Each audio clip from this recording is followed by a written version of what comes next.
What's up, everybody? Welcome to Kinda Funny Games Daily for Wednesday, March 20th, 2019. I'm one of your hosts, Greg Miller, alongside a woman who needs no introduction, Rebekah Valentine from GamesIndusty.biz. Prolific writer who's referenced here every day, it feels like. Gosh. Hi, Greg. Hey, how are you? I'm doing all right. It's GDC. It's beautiful. Yeah? I like San Francisco. Good. How do you write so much for this GamesIndusty.biz? Every other byline is you. It's you and James and Matthew over there. You're all back there competing, bopping it back and forth like ping pong.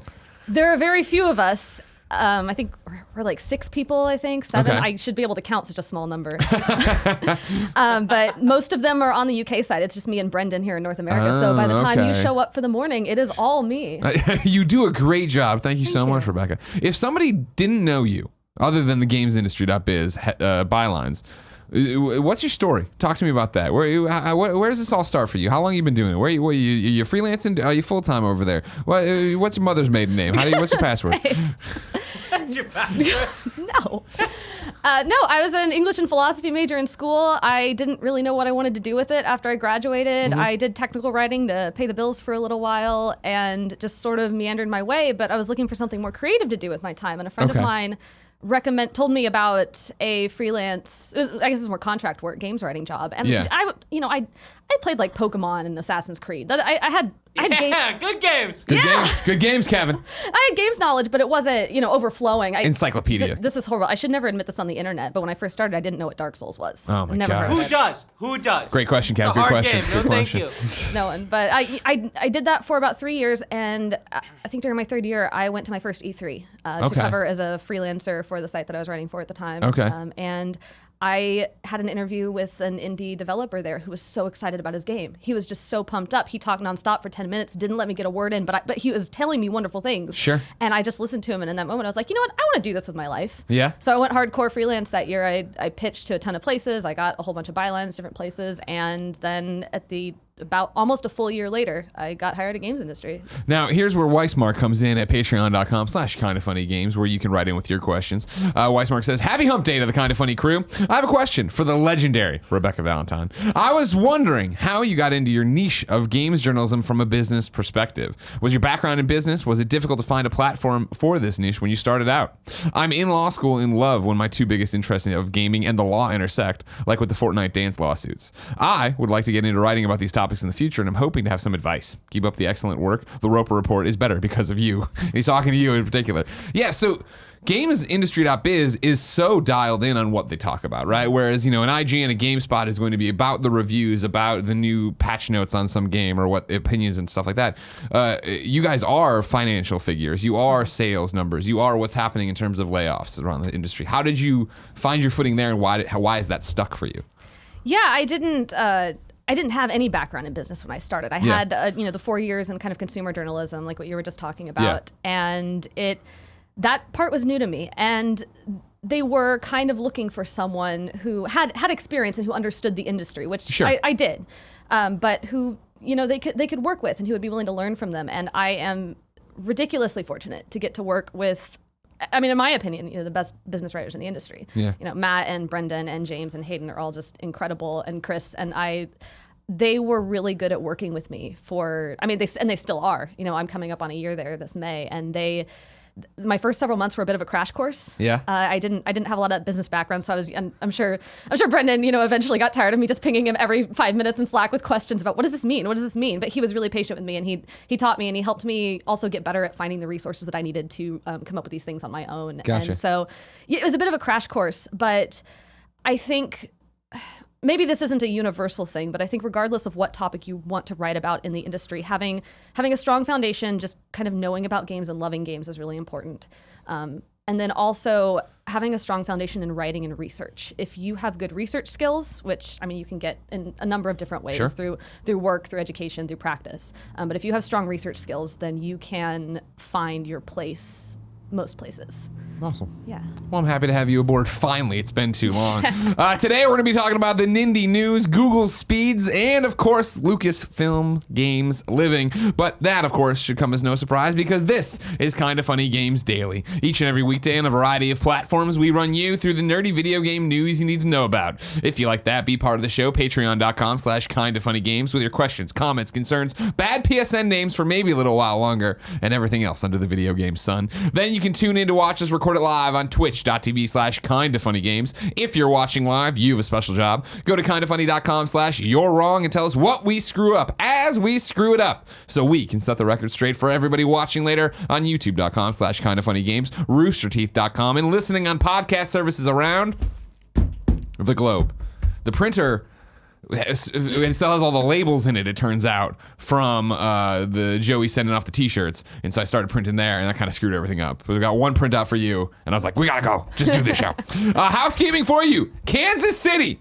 We are coming to hang out with you on March 30th. That is the Kinda Funny World Tour rolling through. Remember, we are there at Planet Comic-Con doing a whole bunch of panels. Superman, Henry Winkler, the Power Rangers. But if you just want to come to the meet and greet, you don't need a badge. You don't need to worry about it. It's all up on kindafunny.com/events. You live in Kansas City. Yeah, represent. Are you going to be there? You going to be partying with us?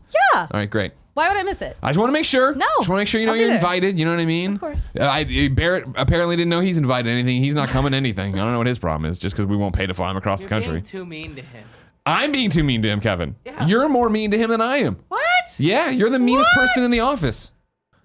He was so Such a nice to little me. bitch. There it is. See, there he is, being mean to me already. That's how he's always nice in the beginning. Oh. You know what I mean? He's like a sour jawbreaker, but the first layer is sweet, and you get through it. And you ever had a jawbreaker? So it's the opposite of a sour jawbreaker. What? No, sour jawbreaker sour the whole way. You just mean Sour Patch Kid. All right.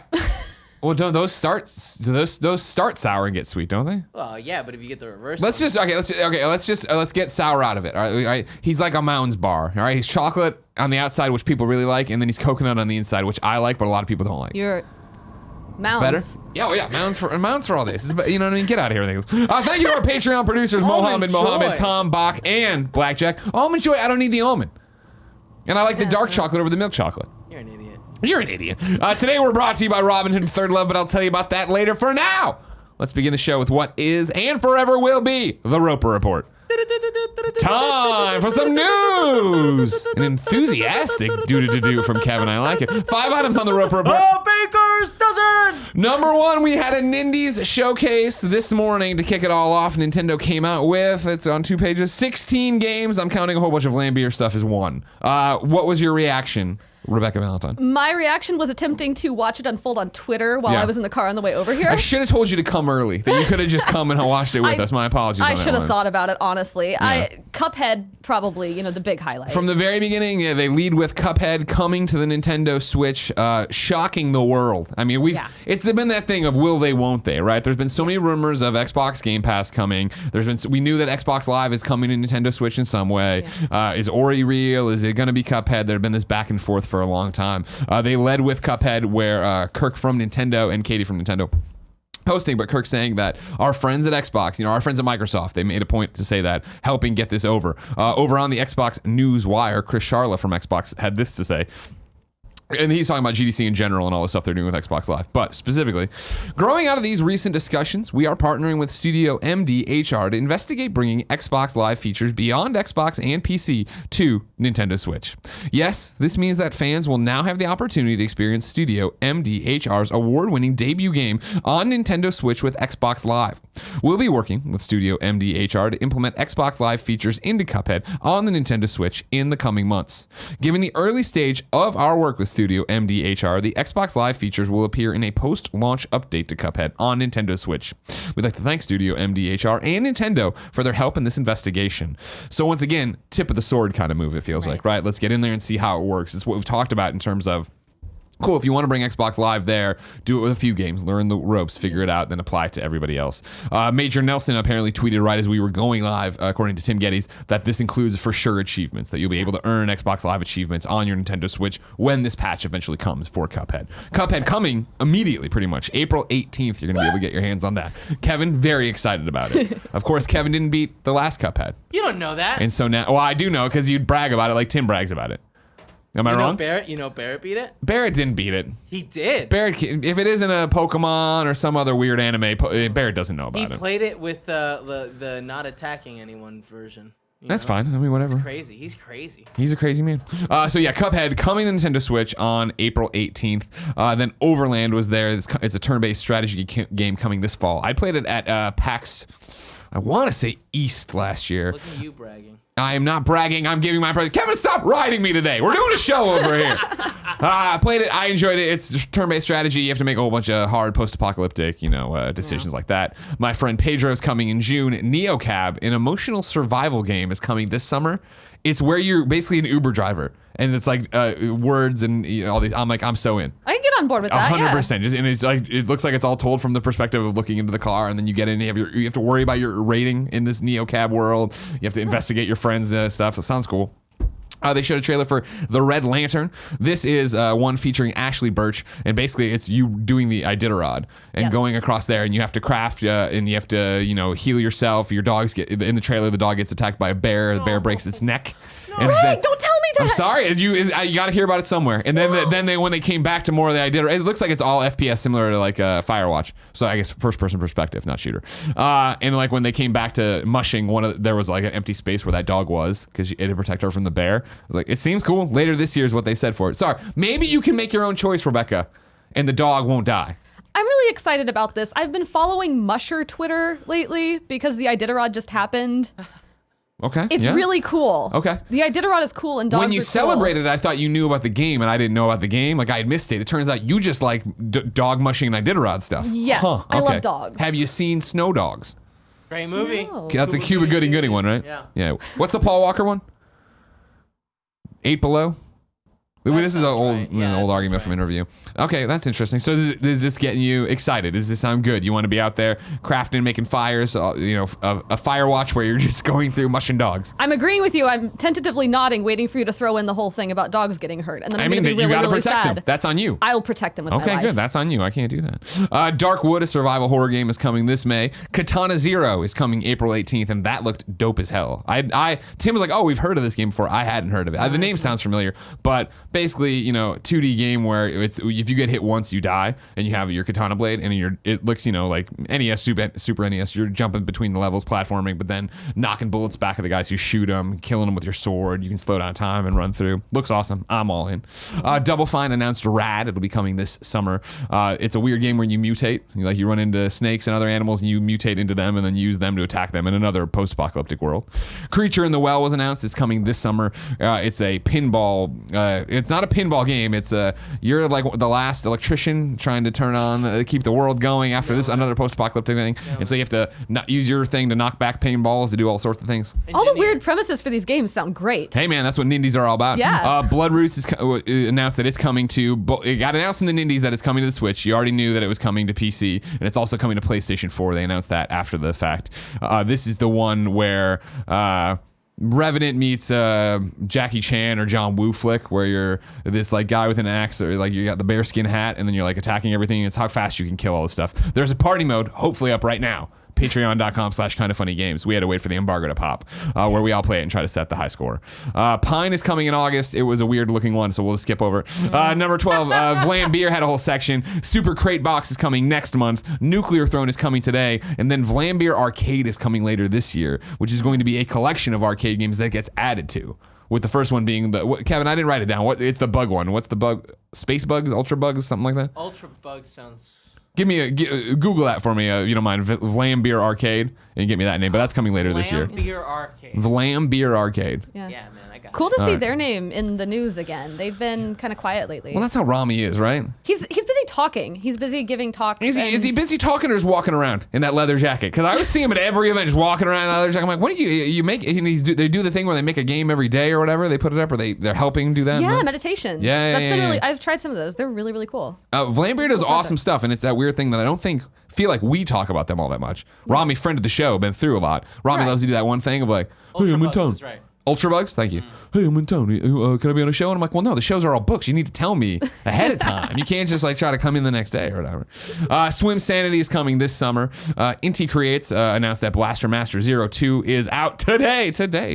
Stranger Things 3, the game, is coming July 4th. And then from the creators of Crypt of the Necromancer Dancer comes Cadence of Hyrule Spring 2019, which is it looks like spiritual successor kind of sequel to Crypt of the Necrodancer because it's got the same main character, it looked like. Spin-off kind of thing. Right, maybe, but it's going to be Zelda and Link are in it to be played with it too. So a really, not bizarre, but really cool move by Nintendo of like, all right, cool, your indie game. Your indie game where you dance to fight is cool. Here's Link and here's Zelda. Like, let's get them in there. That's really interesting and not something you see every day, I don't think.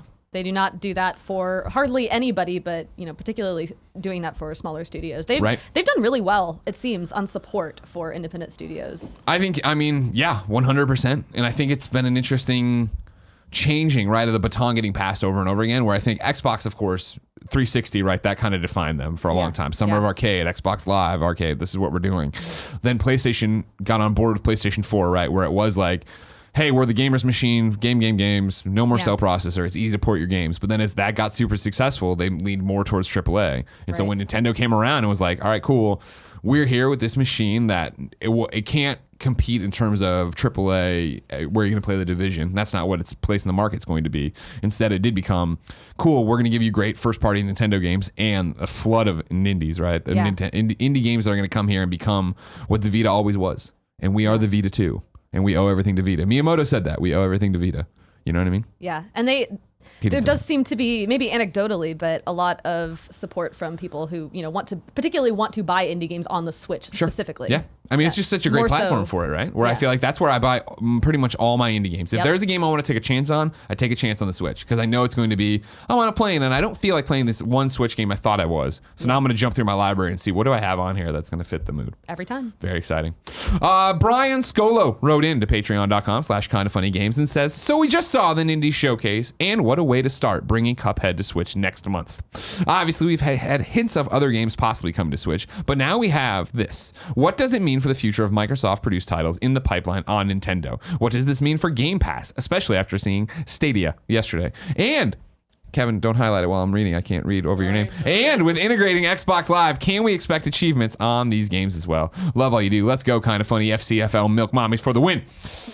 So yeah, obviously you can expect achievements for it, but I still think that it's just proving us right, that this is them testing the water and doing a slow rollout of, let's learn how Xbox Live will work on Nintendo. Let's learn how Nintendo works with our games and how that goes. And from here, it'll be off to the races. Yeah, I don't want to get too speculative or get too excited about it because, you never know. They may just stop at achievements and leave it there. Nothing else may work. Sure. But Nintendo's online service is kind of... it's there. It exists. It's fine. But it'd be cool to see some of the things that Nintendo maybe doesn't want to do themselves or is unwilling to for one reason or another, maybe be taken over by Xbox Live on some games. Probably not all games. I wouldn't expect to see it just become something that's on the Switch now. But with certain games, I'm not a CupHead fan, but I really hope that the Ori and the Blind Forest is true. Yeah, it's got to be right. That we want to believe that bad. And again, it'll be the thing if I think, as they will see, but if it's this CupHead news is first off received incredibly well and then sells incredibly well, right? Like I think you look at that and you're like, well, let's do it again with our other one. And Ori is like all theirs, right? Like that's lock, stock, and barrel in Xbox thing. Number 2. Let's talk about is it Stadia or Stadia? Now that Stadia, right? It's like a stadium. That was the exactly. Image yeah, exactly. Yesterday when I'm watching it and I'm talking about it, it all made sense. And then as soon as the stream ended and we went over to Games Daily, reading it on the page totally broke my brain. And then, of course, last night I went out to DGC. I was at some parties. I was at some dinners. Everybody's making fun of it, calling it the drug name. What's the state? Slavia. Oh. And then state. They're just using all sorts of names. And I was like, you don't understand everyone I'm talking to. I understand you're smart video game people who can keep things straight. I'm a dumb video game player. I'm not going to be able to keep this straight at all. I think it's Salvia. That's it. Yeah. Remember Miley Cyrus did it.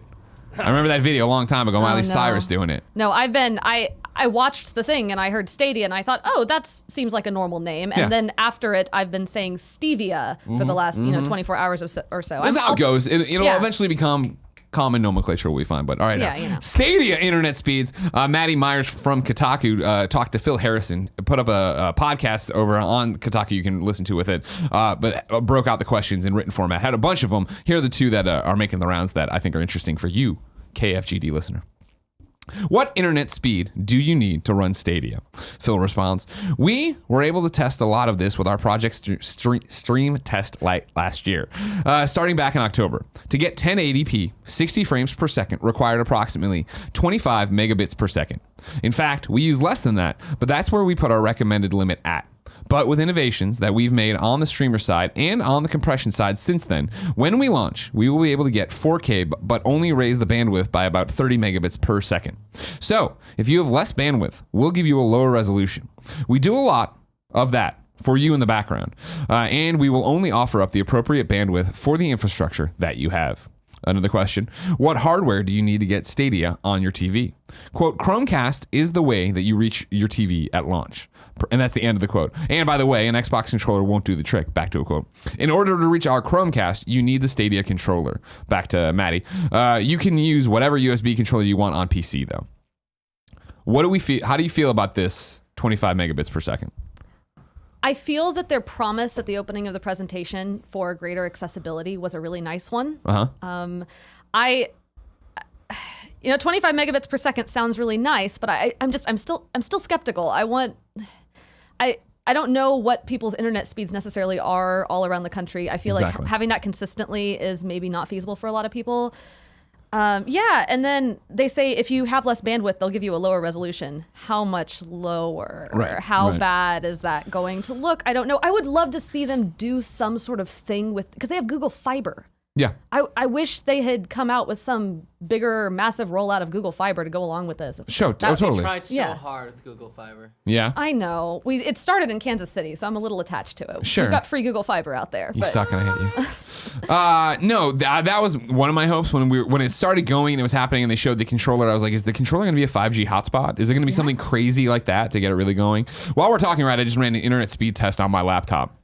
Right now, I'm getting 3.54 megabits down, 19.8 up. So like that right there, I'm not hitting the thing. No. That's not good. Hey Kevin, that's how the internet's working in here. For me, this is exactly the problem I had with yesterday's presentation.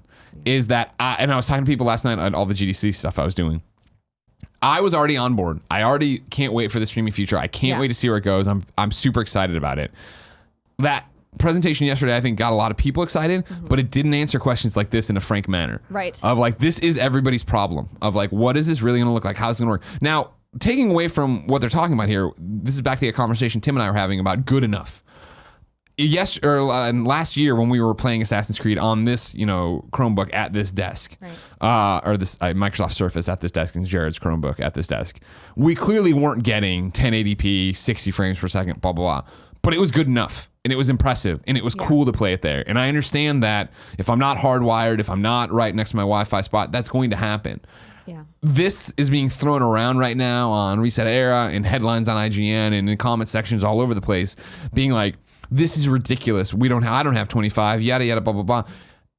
Yesterday, they didn't hit it in a frank manner of what they were talking about, right? They made it seem like everybody can get 1080p, 60 frames per second without having a bare minimum to hit. And that is why they didn't talk about that, because they didn't want these kind of headlines. But of course, if you talk to anybody about this and they ask you a question, you're going to be in that exact situation. And so now it's this weird wrestling thing of, yesterday was super impressive for a lot of people. This is super disappointing. So now is everybody who got excited yesterday back to the thing of like, well, this just isn't there yet, blah, blah, blah. It's a fantastic idea. It's for the most part, an idea that a lot of people have had over the last several years, and a lot of people have talked about, rumored, hinted at, whatever. Yeah. But the big issue has been, does it work in practice? And the Yeah. answer so far has been absolutely not.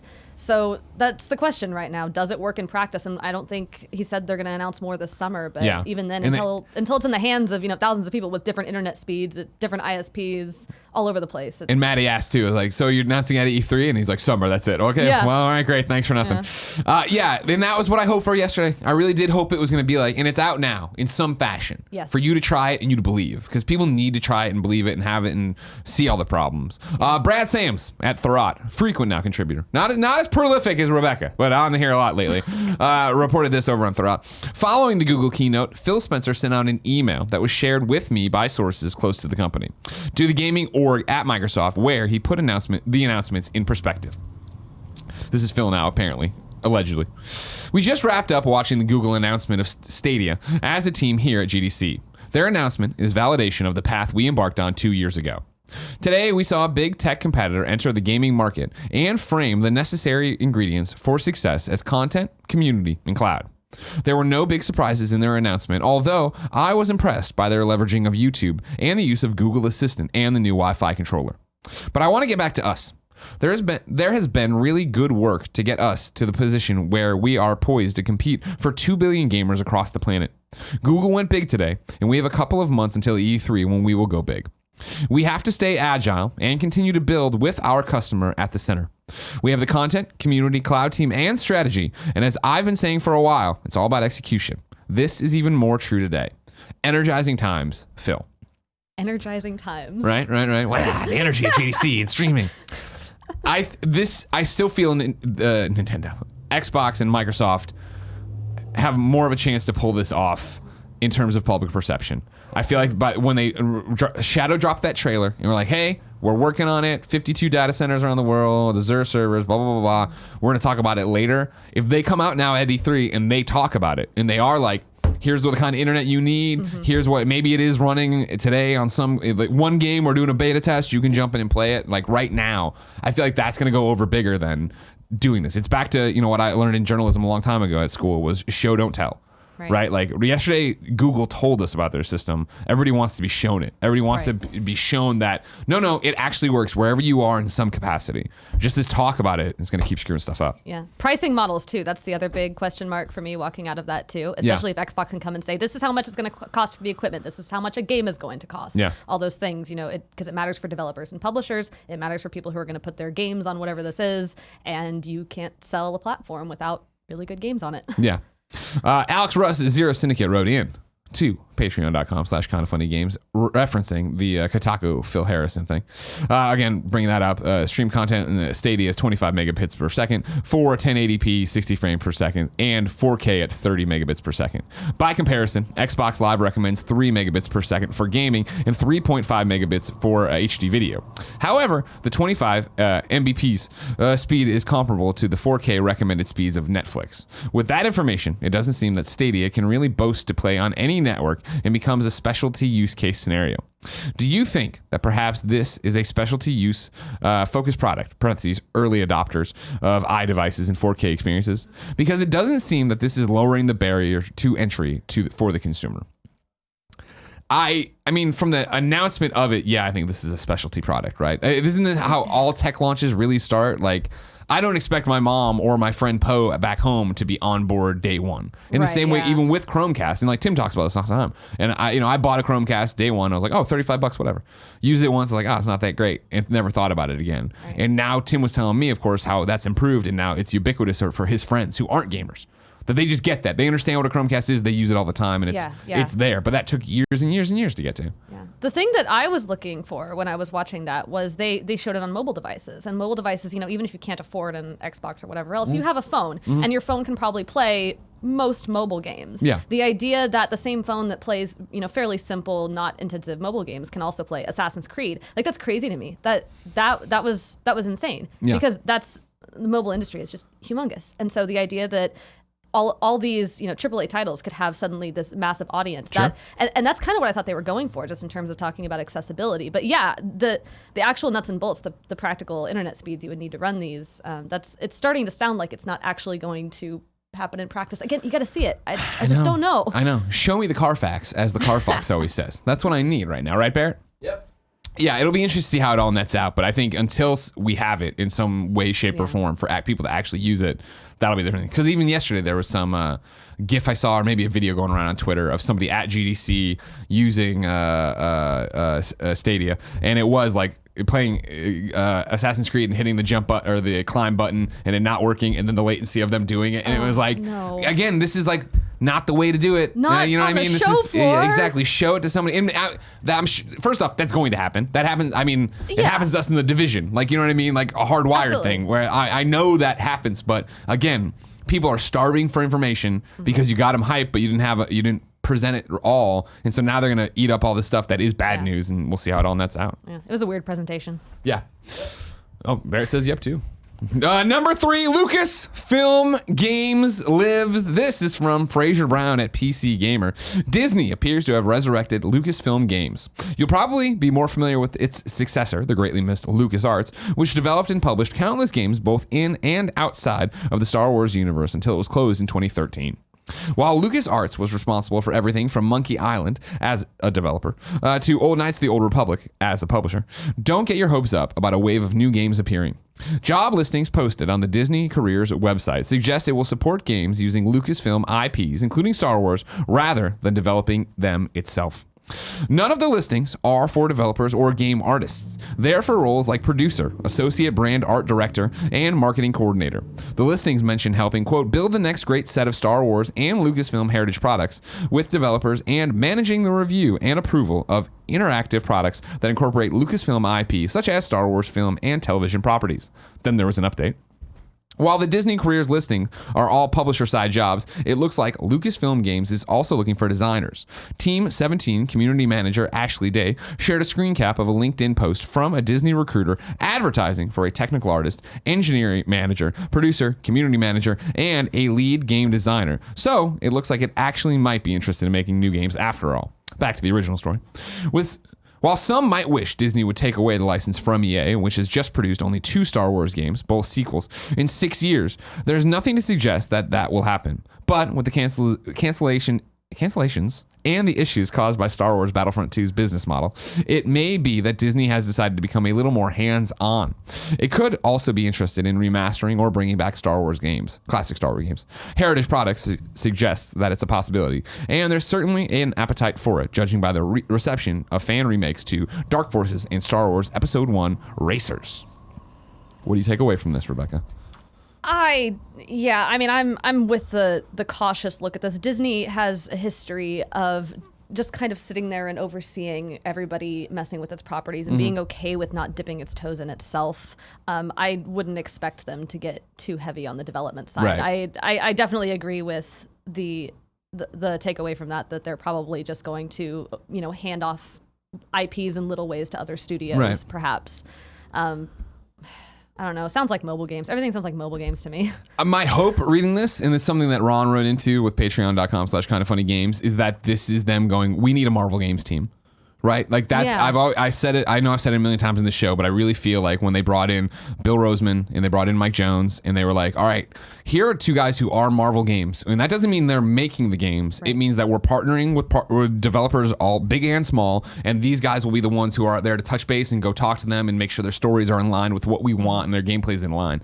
I do think it would mean, maybe, again, in my world, what they're building here, in a perfect world, is we're building the team that, yes, is going to take all of our properties, but mainly Star Wars, and make sure these are living up to the expectations of what a great game is and what a great Star Wars game is. And what that would mean to me is like probably not blowing up the EA. Well, when the EA exclusivity ends, end it, and then still work with them for games, but also be able to go out and get different games from different people in smaller slices. Do we have any idea how long their exclusivity is? We do. That was published. It's 4 or 5 more years. 4 or 5 more years since Barrett off the way? Yeah. We got some time then. Because we were halfway through it, right, when everything went to hell and everybody was like that. Barrett, can you give me a Google search and find that for me? I'll Google it. Thanks, Big Bear. Of course, kindoffunny.com/you're wrong. If you can beat Barrett, try.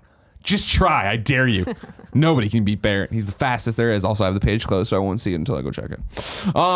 That's my hope, right? I feel like Star Wars fans deserve great Star Wars games. Yes. And I feel like the way you get that is by having an impassioned group of people behind them. And I'm not trying to take away from anybody who's worked on it. I'm sure the people who work on games love Star Wars, but I do think that Bill and Mike have done such a great job of, all right, cool, here's what Marvel games means and where we're going and what this is going to be in the end. Yeah, the other way you get good Star Wars games is by actually releasing Star Wars games, which Sure. EA seems to sometimes be allergic to. reluctant to do. Barrett's coming here. You lost it. You're wrong. What do you got from Barrett? Is that even on? Kevin, is this mic on? No. Here it comes. So in 2013, they signed a 10-year deal, but it's. Oh my gosh. I'm unsure of if they signed it in 2013. It became effective in 2014. Yeah. So it's around the 2013-2014 mark. It's a really long time. I still will be surprised if they stick with it. I still think they're going to get out of that. I feel like they would have gotten out of it already though at this point. I think they had to wait. I mean, like, because I think it wasn't. It was like, oh well, they fucked this up. Oh, okay. Well, where are the games? How have you not published any games? Now I figure you got to be mad about it, right, Bear? Yeah, it'd be interesting to see in the back end if it was. Sorry. Go ahead. It'd be interesting to see on the back end if it was like a 7-year deal with like a 3-year like. And that's the other thing. There's got to be milestones to it, right? Yeah. Yeah, that's no true. contract. I mean, even for on our side, right? Is cool. It's a blanket agreement for 10 years. See you later. It is like you need to ship X amount of things. Copies need to be this. Metacritics need to be that. But they did also comment recently about how they're happy with EA's production with Star Of Wars. course so- they did. You can't You're talk not shit gonna- publicly. That's they what you do in the also, like- boardroom. You got your cigar and you're yelling at people. Hey, you hear this? Ain't going good. We're extremely unhappy, and this game is their last chance. Yeah. No, you don't say that publicly. Come on, Barrett. Learn how to do corporate warfare. You want to go up in this company? Me and Nick don't talk unless we're on camera. All right, that's how. I mean, you don't have to say that publicly. I just want everybody to know that I hate Nick and Xavier Woods. He sucks. They suck. They I hate suck. them. They're the worst. Kevin, stop flip-flopping. Number 4 on the Roper Report, we have the NPD for February. This is from Matthew Handrahan. Did I say his last name right? You know, I struggle with it. Okay, good. You may have. I've never met the man in person or heard his last name said out loud. Oh, you see That's him how on- I say it in my head. You see it on Slack? Are you guys slacking a lot? Yeah. Yeah, He's over in Europe. So. GamesIndusty.biz. Matthew writes, Anthem was the best-selling game in the United States for February 2019, according to the latest report from NPD. And it is behind only Kingdom Hearts 3 in the list of the best-selling games of the year so far. The only EA BioWare game to sell more than Anthem in its launch month was Mass Effect 3. Perhaps the biggest surprise in the month is that Bandai Namco's Jump Force was right behind Anthem in NPD's bestseller chart. Indeed, its launch month is the 3rd highest ever achieved by a game from the Japanese publisher. 4A Games' Metro Exodus didn't even reach the top 5 despite launching at the very start of the month. The Deep Silver published title finished the month in 8th position, although it did set a franchise record, surpassing the launch month sales of Metro Last Light by almost 50%. Below is the NPD's top 10. I'm going to only do the 10. Come on, I don't have time for top 20, Matthew. What are you doing over here to me? For February 2019. Of course, these come with a million caveats, as I'm sure you're all aware, because it's digital sales, it's PC sales, so let's just go. Number 1, Anthem.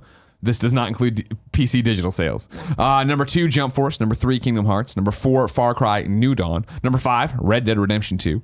Number 6, Resident Evil 2 2019. I don't know. Oh, I got you. Yeah. I was like, wait, what? Oh, gotcha. Number 7, Super Smash Bros. Ultimate. This does not include digital sales. Number 8, Metro Exodus, which does not include PC sales. Number 9, NBA 2K19. And then number 10, Call of Duty 4. This does not include PC digital sales. Is it interesting? I don't even. Jump Force. Oh man. How? Yeah, right. Oh, and it's got Really? the hardcore audience for it, right? Maybe it did really well in Japan.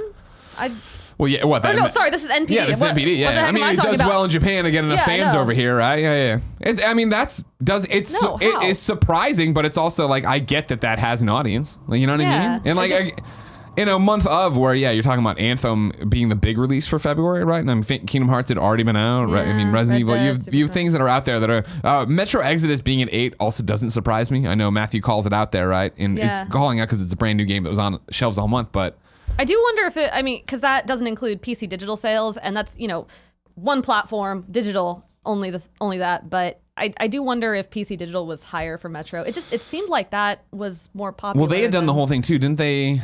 Isn't Metro the one that abandoned everything and went to Epic, right? Yeah. Yeah, so I mean, I don't even know if they're pulling in that many PC digital sales on Yeah. that front. Yeah. Yeah, maybe not. and I guess now, granted, they were still honoring sales of pre-orders on That's Steam for true. Metro, so maybe if a million people did it there. But again, Metro it was one of those games when they announced it, I was just like, we're still trying to make this happen, huh? Yeah. Like, and I'm not knocking it. If you enjoy it, you enjoy it. I know Andrew had a great time with it. It seemed like it was received very well. But it was for just the people like who liked it. But I mean, so was liked Metro already. Yeah, Last Light was received well by those people too. And it's just like, I get it, but I don't know what return is the normal conversation here.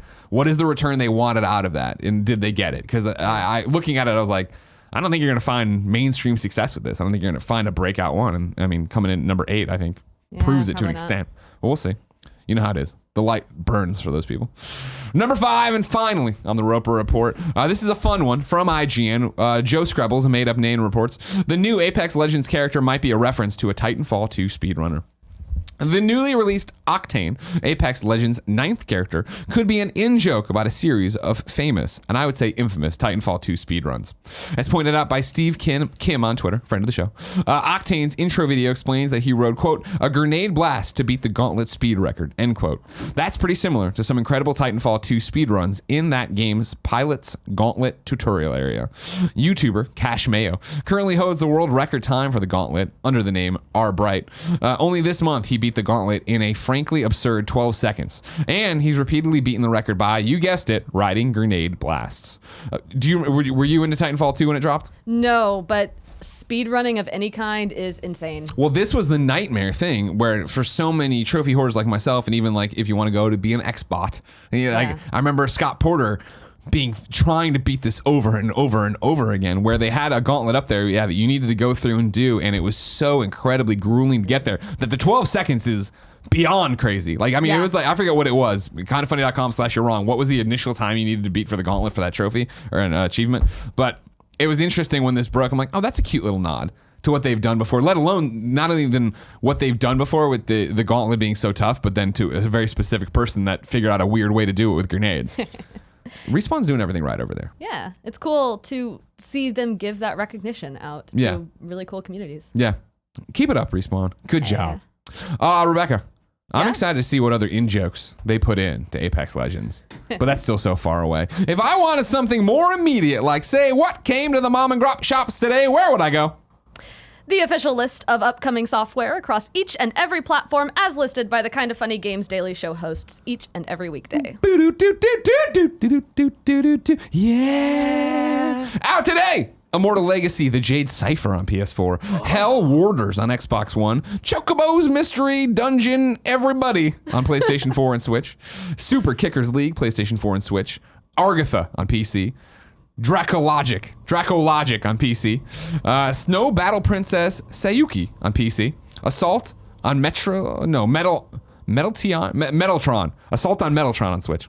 Metaltron. New dates for you. Anger Force Reloaded comes to PlayStation 4 April 2nd. Xbox Game Pass is getting a number of additions, including Deus Ex Mankind Divided on March 21st. What Remains of Edith Finch on March 21st. The Walking Dead Michonne on March 28th.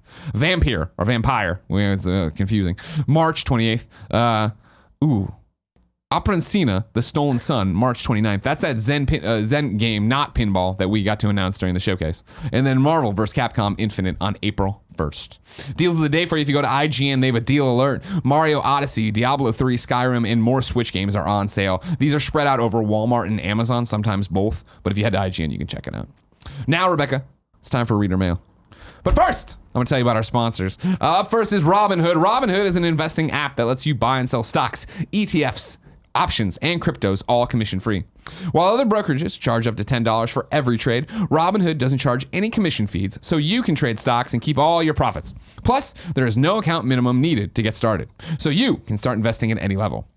The simple, intuitive design of Robinhood makes investing easy for newcomers and experts alike. View easy-to-understand charts and market data and place a trade in just 4 taps on your smartphone.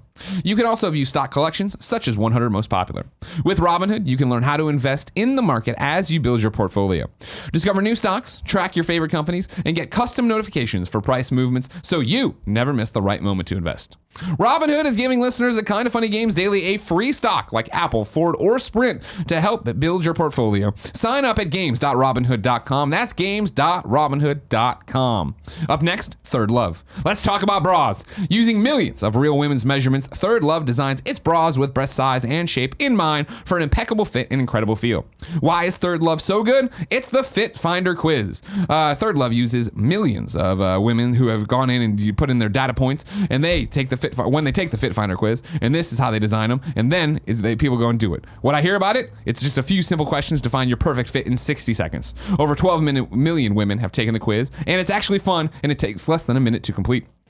Third Love helps you identify your breast size and shape and finds styles that fit your body. But don't take my word for it. Take my wife's. She ordered from Third Love and loves her bra. She told me it doesn't feel cheap like most bras. It's mostly meant to be worn strapless, but it still came with 2 sets of straps. That's 2 sets of straps, people.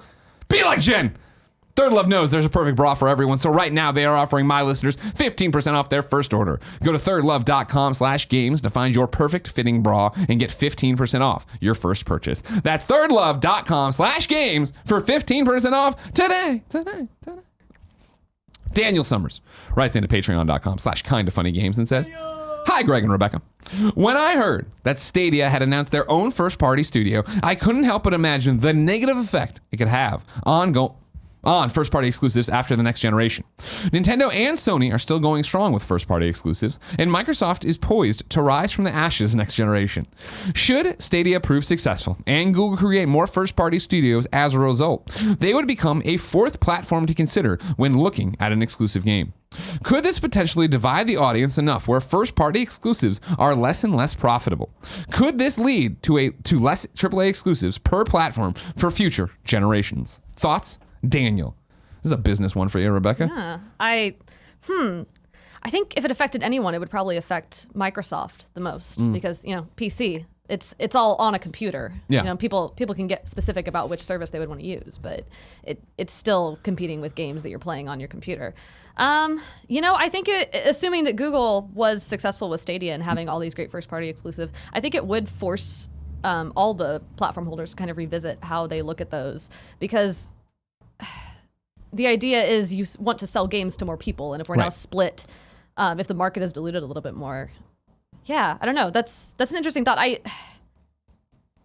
They're probably gonna start small. I mean, they can't have that many first party exclusives coming out of the gate, I don't think so either. This is a long-term kind of thing. I go back to, again, bless you, Kevin. Thank you. Again, we don't know. Right. But I still don't believe that Stadia at E3 or at the summer when they come back out and talk about pricing is going to be like, guess what? It is a subscription service. You need to do. I think you're gonna be able to buy it piecemeal, which for me then becomes, well, everyone already has a controller and everybody already has a computer, and like granted it's Google Chrome and it needs the other controller, but like if the overhead to get into it is that I need the Stadia controller, it's $60. Like that's so much less than a console. Like Google first party, if Google and Stadia make a whole bunch of first party exclusive games that you can only play on the Stadia platform, does it really? I feel like if it was like they had their Last of Us that we all needed to play, and you're like, man, I can't afford the controller. Still, you could just plug in your DualShock or your Xbox controller or your Switch controller to your PC and play it there for the cost of just the game. I still feel like that's the power of what they're going to be doing.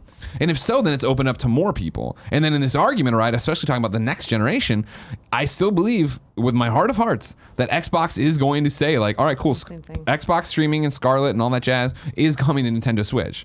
So like right there, Xbox is doing what you're saying of let's get our games into everybody's hands as fast as possible. Yeah, I don't think they're thinking as hard anymore about just trying to have exclusives just on Xbox. Yeah. Is it Phil Spencer who said a little while back that they want Xbox Live on everything? Yeah, of course. Yeah. And I think they're going to get it, and that's where it gets interesting, where I think, Daniel, next generation, and that's what we'll just put Stadia in there, right? And what happens with the next Xbox, what happens with PlayStation 5, etc. I think exclusives will still be a thing, but they're going to be easier to play than ever. Yeah. They're going to be accessible. I think you're going to be able to get an Xbox. Same thing with, and I'm talking about like putting the Xbox exclusives on Switch through Game Pass, right? I think that'll still apply to PC. So it's like, again, it's a sad future of how long before we're all just PC gamers. I'm playing my Stadia on this. I know I don't want to do it either, Kev. I don't want to do it either. but everything starts falling away. Yeah, I think the Switch is unique enough, and it also seems to be open to working with Microsoft in certain ways that, Nintendo will be fine. Nintendo's going to do totally weird be stuff. fine. They're going to be fine. What's Sony's response going to be? They're, if everything is successful and everything is perfect and everything works out great for Stadia, then Sony might have to put a little more oomph into whatever the PS5 ends up being. And that again is the real question, right? And I mean, we talk like I know everything that Microsoft's going to do, right? Who the hell knows if any of the beliefs in Scarlet and all that jazz and coming to Switch, if that's really going to happen. I think it will. I think that's what they're leaning toward. I think they have a brilliant team right now and are making all the right moves. But they're also the only ones talking. Yeah. PlayStation is the exact opposite right now, right? In terms of what's happening next generation, nobody knows. Who cares? We're making. Let me show you Death Stranding again. Here's all these games we have. We have games to talk about. The reason our competitors are talking about next generation is because they've lost this one. We aren't. Here's what we're doing. Still trying to get you into Dreams. Still trying to get you into Ghost of Tsushima. Still trying to get you the list goes on. Yeah, and none of them were surprised by any of this. No, not at all. Yeah, they've been prepping for years. Xbox is just being a little bit louder, and Nintendo is, doggedly kind of doing what Nintendo does, but because that works for them, and that's fine. And that was the thing. I mean, PlayStation arguably made one of the biggest moves early, right? When they bought Gaikai. Yeah. When it was like, hey, there is something going on with streaming. We want to be into it. And they've been real quiet about that. I mean, PlayStation now continues to get better and expand into more countries.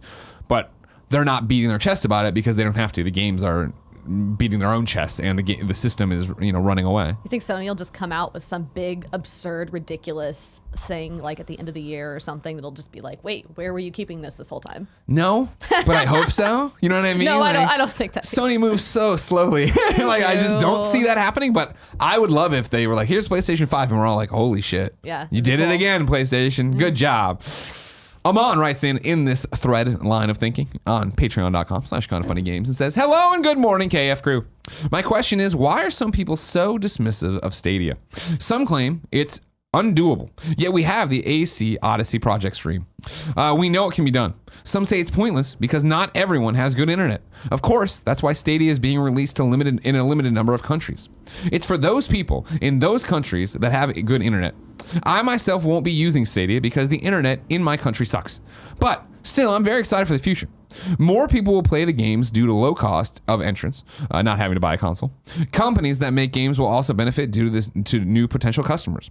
More exciting and unique games could be made due to Stadia high technological capabilities. It's a win-win for everyone. I just hope people are more open to a new venture and could further improve our gaming experience. Well said, Amon. Yeah, yeah. I'm optimistic about it. I think if anyone can pull it off, Google can. Yeah, it's mainly, I think, show don't tell. They're just telling us. I think it's we've been burned, and I'm using it in quotes, burned, but like on live try to do all this stuff. And I played Batman Arkham City Arkham City, I think on Scollo's tablet for a second, and I was like, all right, yeah, whatever. You know what I mean? It wasn't there yet. And are we there yet now? I think so many people have prognosticated about this and talked about this, and PlayStation Now, and they blah, blah, blah. Like, it's to the point that people just need to be handed a controller and go, holy shit. Yeah, anytime there's some kind of new technology like this happens, people have questions. Yeah. If those questions aren't answered, then it's probably not going anywhere. And it's the same. I mean, this is such a good example compared to VR, where VR was, this is going to be the next big thing. And like, it was one thing to hear that and see people play VR, but it was a completely different thing to put it on your head. Yeah. And when you actually got in there and found that game or that moment that turned it for you. And granted, VR not a runaway success that's changed the industry and blah, blah, blah, but is continuing to gain steam and make great games. I assume this is what this is too. You know what I mean? Of like, I bet when we finally get the controller, it won't be flawless, but I bet in 6 months it'll be better, in a year it'll be better, and blah, blah. Good enough. Exactly, good enough. Your boy Morgan writes in to patreon.com/kindoffunnygames and says, what's good, Greg and Rebecca? I have one question and one request. Lately, since the drop of Kingdom Hearts 3, I haven't felt compelled to play anything. Honestly, I took 3 days off work to platinum the game, so it may be that I'm just a little burned out. But with the releases of Devil May Cry 5, Anthem, The Division 2, Sekiro, and Days Gone all being games I should love, I can't convince myself to purchase the games if I can't play them. What the hell do you guys do to pull yourselves out of these ruts? Every time I go to play something, I feel like I have no motivation, regardless of how fun it is, and I just want to play something. So it'd be nice to have some insight on how people who do this job handle this hurdle.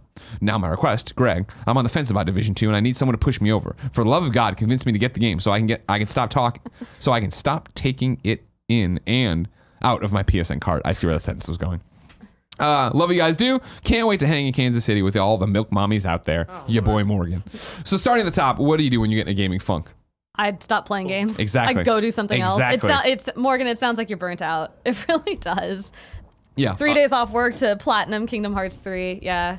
Go don't play. The games will still be there. All those games that you just listed, they will still exist. There are too many video games, Greg. 100%. There's so many. It's very true. You can't play them all More anymore. will come out in the time that you sit around and wait. Yeah. But it's okay because they will always be there too. Yeah, so I mean, there's a interesting wrinkle with it because you bring up our jobs, right? But in terms of what you can do, Morgan, is yes, go do something else. What do you want to do? And like, if you're not, so many times I have done what you've done. I sat down at the PlayStation, I turn on the Switch, I jump around between all the different games I have, and I'm like, none of this is hitting the spot. So I stop and I read a comic book or I watch a movie or I go do something else, right? That's what you need to do too, because you can't force yourself into it. Right, In terms of in the job, it's different for everything, right? Like, you're not reviewing games. Right, I'm not no. really reviewing games I did anymore. review games for a while. Sure, yeah, and I mean at IGN that was the thing, right? When I was a reviewer, a critic, yeah. like you're given the assignment, I'm doing the thing. Yeah, but that and- was also yeah. was the job. Yeah, it's Where- work. You're always gonna have things at work that are difficult to do, or maybe you normally enjoy doing them, but at this particular time you're just burnt out on doing that one thing. But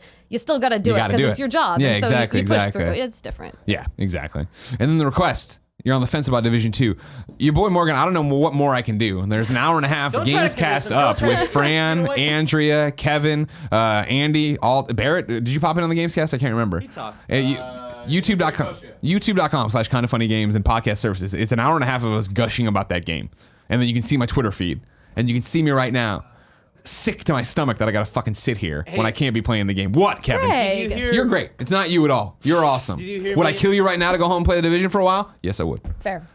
What was that, Nuka? Did you hear me and Barrett celebrate and high five? Yeah, it's very distracting. Why do you guys talk so much back there so I'm loudly? sorry, but like we just realized, like, hey, after KFAF, what do we like? What's going on? Looks like our day's pretty clear. I fucking hate you guys. Division, woo!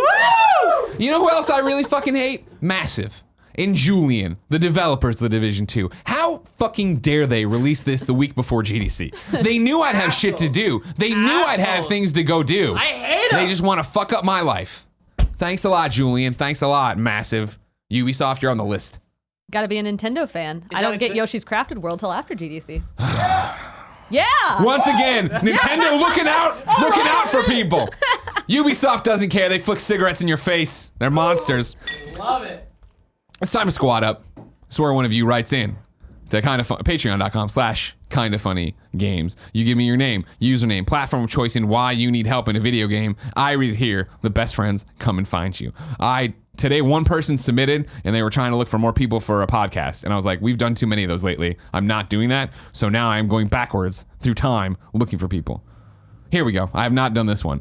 Andrew needs help on the Xbox One. His username is Jesus God. Can you paste it into the doc? Yeah. Okay. Hold on. Good call, Kev. Yeah. Hold on. All right. Hold on. So I'm doing this. I'm going in here. Oh, that's not the doc. That's something Did different. you say Xbox? Yeah, it's Xbox. Hold on. Squad up. Putting it in there, Kev. Boom. There you go. My page just went blank. It just froze my computer. Whatever I did. Do you see it on yours? Yeah, I totally see you. Cool, then I'm moving on because I can't see it on mine. Andrew needs help on Xbox One. His Xbox username is lStarTrooperl. Dumb. L on both sides of it. Dumb. What a His request is this. Sekiro Shadows Die Twice may be officially releasing this Friday, but I've made it my personal mission to finish Far Cry New Dawn first, and I can't do that without dipping my toes into co-op. All I need to do is go on at least 3 expeditions for the achievement and liberate some outposts in the in-game challenges. Looking to have some fun and finish a great dumb fun game with all the best friends out there. Also, with all the talk of the Division 2 on the most recent Gamescast, thank you for listening and not writing in asking me to justify my things I've said before.